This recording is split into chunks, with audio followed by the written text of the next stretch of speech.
Innal hamdalillah nahmaduhu wa nasta'inuhu wa nastaghfiruh wa na'udzu billahi min shururi anfusina wa sayyiati a'malina. May yahdihillahu fala mudilla lahu wa may yudlilhu fala hadiya lahu. Asyhadu an la ilaha illallah wahdahu la syarika lahu wa asyhadu anna Muhammadan abduhu wa rasuluh la nabiyya wa la rasula ba'dah.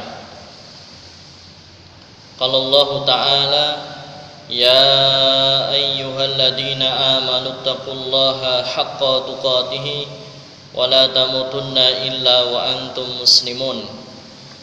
Wa qala ya ayyuhalladzina amanu taqullaha wa qulu qawlan sadida yuslih lakum a'malakum wa yaghfir lakum dhunubakum wa man yuti'illaha wa rasulahu faqad fazal fawzan 'azima. Fa inna asdaqal hadithi kitabullah wa khaira hadyi hadyu Muhammadin sallallahu alaihi wasallam wa syarrul umuri muhdatsatuha fa inna kulla muhdatsatin bid'ah kulla bid'atin dhalalah wa kulla dhalalatin finnar. Jamaah sidang Jumat yang dirahmati Allah Subhanahu wa taala. Alhamdulillahi rabbil alamin. Di hari yang barokah ini, di hari Jumat Sayyidul Ayyam, Allah Subhanahu wa taala telah melimpahkan kepada kita kenikmatan yang besar, kenikmatan yang banyak. Di antaranya adalah nikmat iman serta nikmat Islam, serta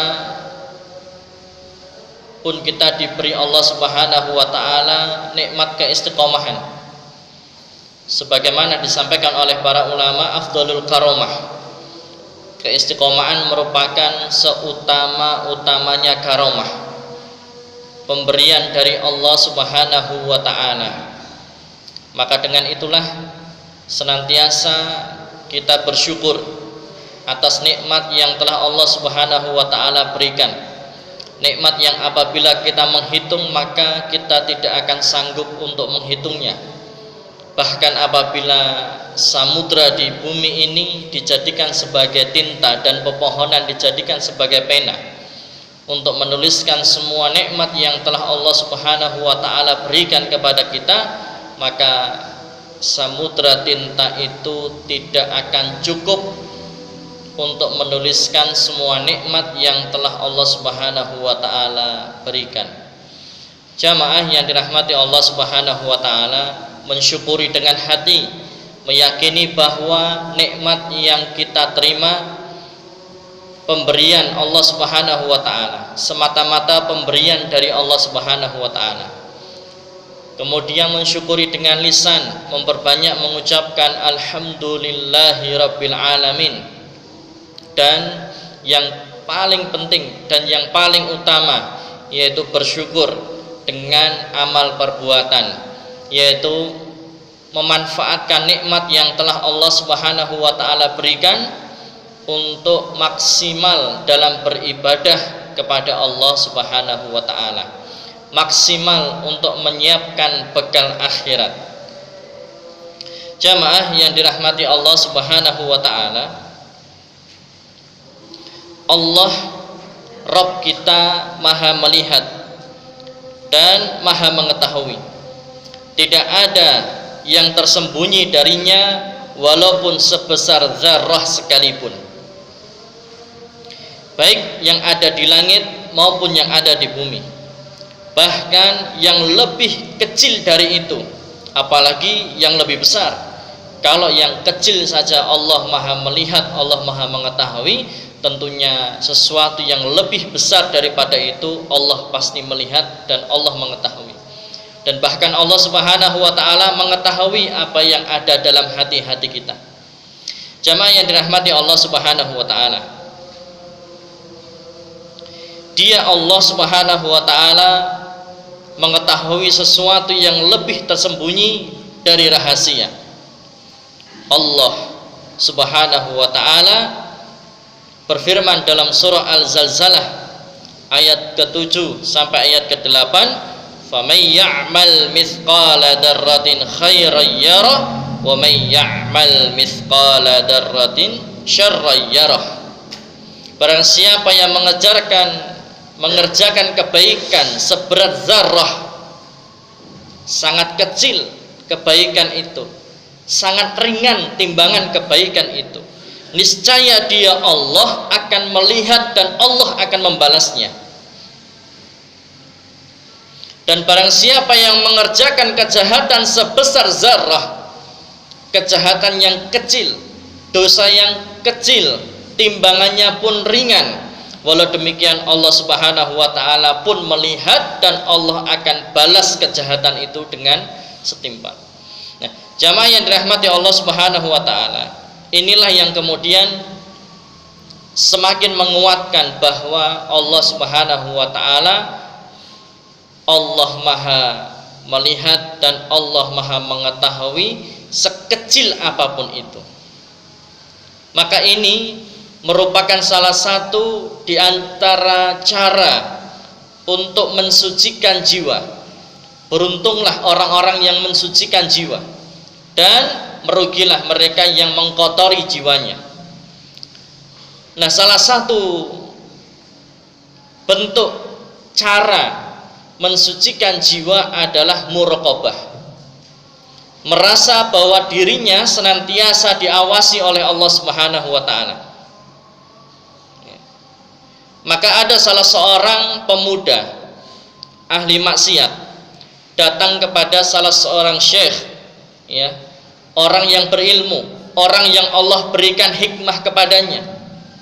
Pemuda tadi mengatakan, saya ingin berhenti dari kemaksiatan. Maka disampaikan kepadanya, silahkan Anda bermaksiat, silahkan kamu bermaksiat, tetapi silahkan Anda bermaksiat mencari tempat yang Allah Subhanahu wa ta'ala tidak melihat. Silahkan Anda bermaksiat, tetapi maksiat tersebut jangan dilakukan di atas buminya Allah. Silahkan kamu bermaksiat, tetapi jangan makan rizkinya Allah. Maka seorang pemuda tadi mengatakan, mana mungkin aku bisa mencari tempat yang Allah enggak lihat, sedangkan Allah Maha melihat, Allah Maha mengetahui. Mana mungkin maksiat tidak aku kerjakan di atas buminya Allah, sedangkan apa yang ada di alam semesta ini adalah ciptaan Allah Subhanahu wa ta'ala. Semua ini buminya Allah Subhanahu wa ta'ala, bahkan sampai Pluto, bahkan bintang, bahkan meteor dan sebagainya. Semua ciptaan dan semua miliknya Allah. Dan bagaimana mungkin aku tidak memakan rizkinya Allah, sedangkan apa yang ada di alam semesta ini semua pemberian dari Allah Subhanahu wa ta'ala. Maka kemudian seorang yang Allah berikan hikmah tadi mengatakan, kalau kamu tidak bisa mencari tempat yang Allah tidak melihat, kalau kamu tidak menemukan bumi yang bukan buminya Allah, dan kalau kamu tidak mampu untuk tidak memakan rizkinya Allah Subhanahu wa ta'ala, maka sebetulnya memang kita tidak pantas untuk bermaksiat kepada Allah Subhanahu wa ta'ala. Bagaimana tidak?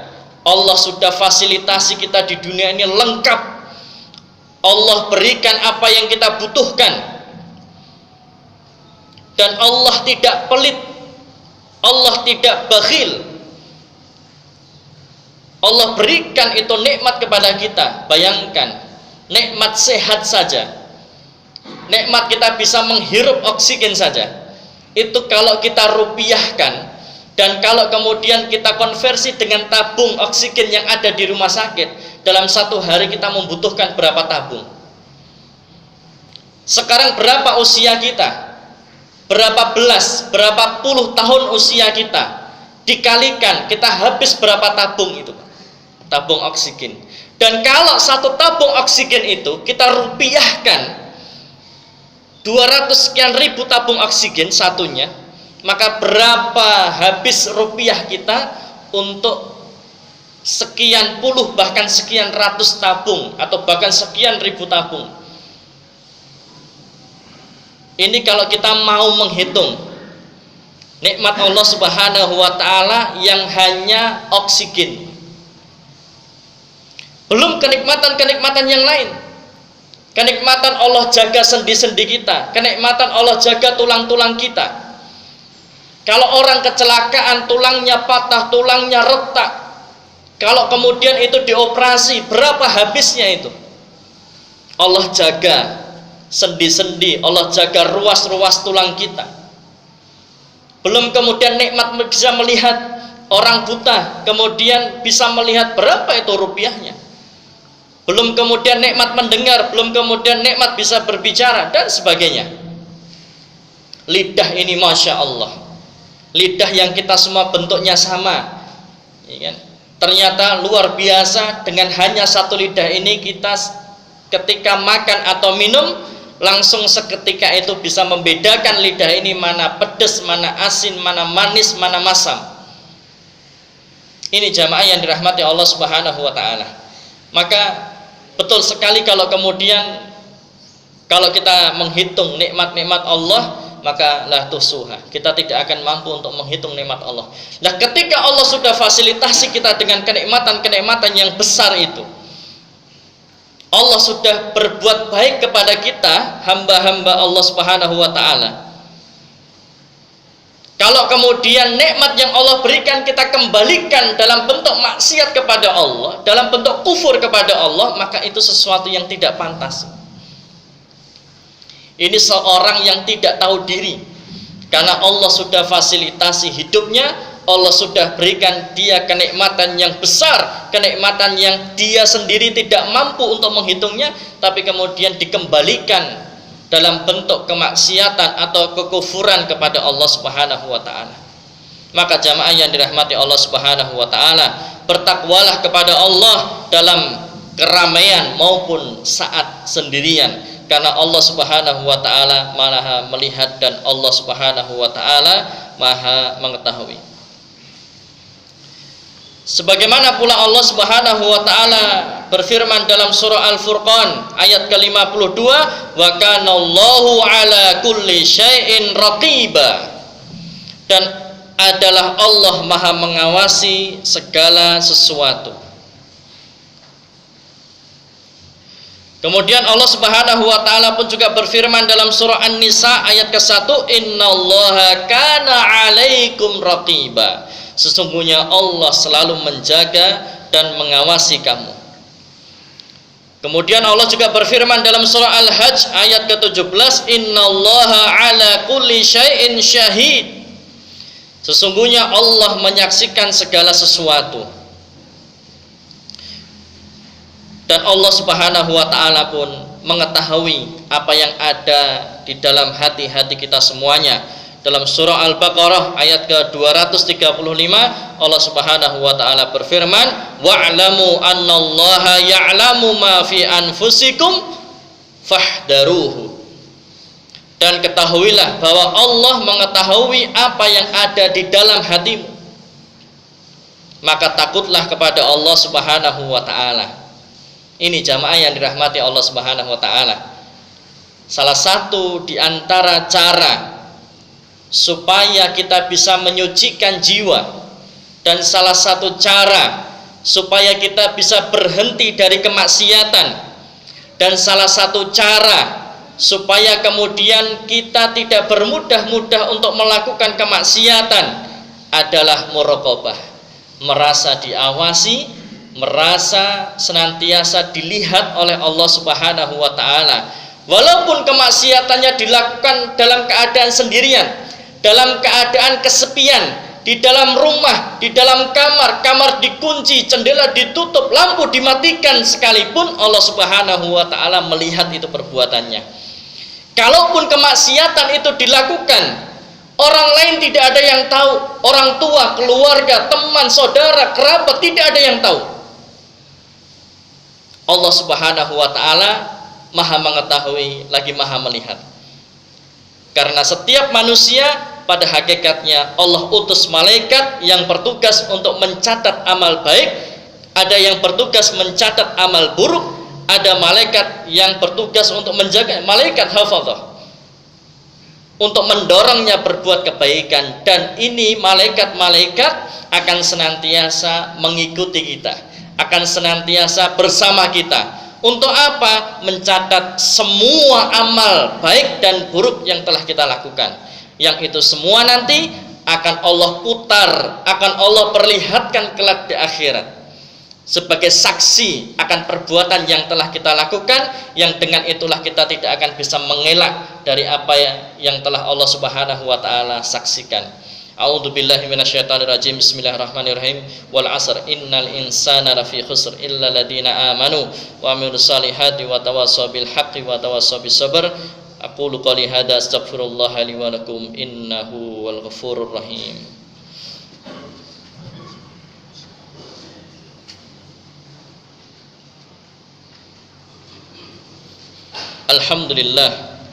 Alhamdulillahi rabbil alamin, wa bihi nasta'inu ala umuri dunya waddin, wa ala alihi wa ashabihi ajma'in, amma ba'd.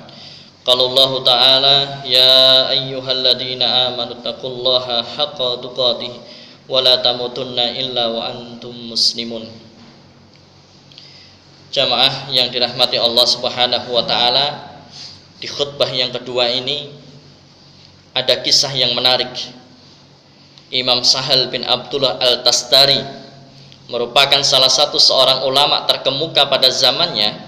Suatu hari menuturkan kisah dirinya, ya, dia ikut bersama pamannya yang bernama Muhammad bin Sanwar.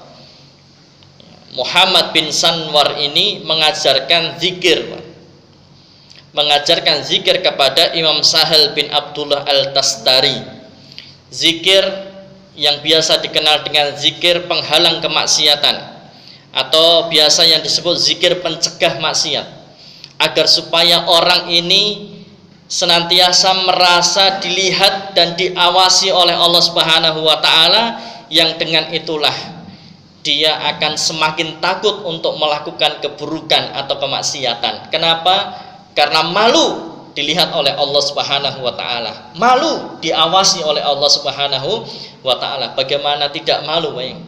Kita saja ketika melakukan kemaksiatan, melakukan kemungkaran atau melakukan sesuatu yang menjijikkan, fahsya wal munkar, dilihat sama teman saja, dilihat sama orang tua, dilihat sama keluarga saja malu.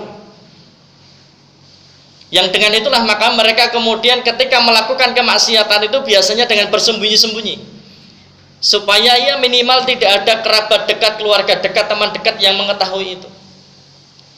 Malu karena dia sedang melakukan keburukan atau kemaksiatan. Betul sekali bahwa kemaksiatan itu merupakan, apabila kita melakukan perbuatan itu, maka muncul dalam hati kita kegelisahan atau ketakutan. Maka sebetulnya orang yang berbuat dosa atau berbuat maksiat sebetulnya dia tidak nyaman, tidak merasakan ketenangan, tidak merasakan kebahagiaan. Kenapa? Ya karena dosa adalah sesuatu yang menggelisahkan hati, sesuatu yang membuat hati ini takut. Walaupun dia tersenyum, walaupun dia tertawa, sebetulnya dalam hatinya gelisah, sebetulnya dalam hatinya takut. Nah, jamaah yang dirahmati Allah Subhanahu wa taala, apa zikir tersebut yang diajarkan? Yang pertama adalah Allahu ma'i, Allah bersamamu. Allahu nadhiri, Allah melihatmu. Ya, Allah bersamaku, Allah melihatku. Kemudian Allahu syahidi, Allah menyaksikanku. Allahu ma'i, Allah bersamaku. Allahu nadhiri, Allah melihatku. Allahu syahidi, Allah menyaksikanku atau Allah mengawasiku. Ini kemudian disampaikan, disampaikan Muhammad bin Sanwar kepada Sahal bin Abdullah Al-Tastari. Sebelum kamu tidur, kamu baca zikir ini. Allahu ma'i, Allah bersamaku. Allahu nadhiri, Allah melihatku. Allahu syahidi, Allah menyaksikanku, Allah mengawasiku. Akhirnya kemudian dipraktekkan itu. Dan ternyata makin hari itu makin meningkat, dibaca sekian puluh, sekian. Yang dengan itulah maka seakan-akan mensugesti dirinya. Semakin kuat perasaan dia diawasi oleh Allah Subhanahu wa taala, yang dengan itulah dia semakin takut untuk berbuat keburukan atau bermaksiat kepada Allah Subhanahu wa taala. Allahu ma'i, Allah bersamaku. Allahu nadhiri, Allah melihatku. Allahu syahidi, Allah senantiasa menyaksikanku. Ini jamaah yang dirahmati Allah Subhanahu wa taala. Salah satu di antara cara menyucikan jiwa adalah muraqabah, merasa diawasi oleh Allah Subhanahu wa taala, yang dengan itu kita semangat untuk berbuat kebaikan. Ketika ada karyawan atau pegawai dilihat oleh bosnya, pimpinan atau kepalanya, maka otomatis karyawan atau pegawai itu akan bekerja dengan sangat bagus. Begitu pula ketika orang merasa senantiasa diawasi oleh Allah Subhanahu wa taala, tentunya dia akan semangat dalam berbuat amal kebaikan dan dia akan khusyuk dalam ibadahnya. Maka ketika orang sholat, bagaimana supaya sholatnya khusyuk? Maka seakan-akan dia melihat Allah. Tidak bisa, yakinlah bahwa Allah melihatmu. Kalau seperti itu sholatnya, Masya Allah, sholat akan bisa khusyuk. Sholat tidak akan mudah-mudah bergerak sesuatu yang tidak ada manfaatnya, memperbanyak gerakan-gerakan yang tidak ada manfaatnya, atau bahkan mungkin gojek dengan kanan kiri depan belakangnya. Tidak akan mungkin mengganggu orang lain. Sholat akan malu kalau dia hanya mengenakan kaos, apalagi kaos partai, apalagi kaos yang digunakan untuk kerja yang kotor-kotor. Akan malu, kenapa? Allah melihatnya. Sebagaimana tadi pegawai karyawan ketika dilihat sama bosnya, nggak mungkin dia memakai pakaian yang serampangan. Diundang oleh bosnya, nggak mungkin dia pakai pakaian yang tidak bagus. Pasti akan berpenampilan bagus di hadapan bosnya atau kepala atau pimpinannya. Maka Allah Subhanahu wa taala yang maha rajanya raja, di atas segala pimpinan raja, Allah Subhanahu wa taala, Allahu Akbar. Ini jamaah yang dirahmati Allah Subhanahu wa taala, sehingga pastinya kita akan lebih mempersembahkan sesuatu yang terbaik ya, kepada Allah Subhanahu wa taala. Kita akhiri dengan berdoa kepada Allah Subhanahu wa taala.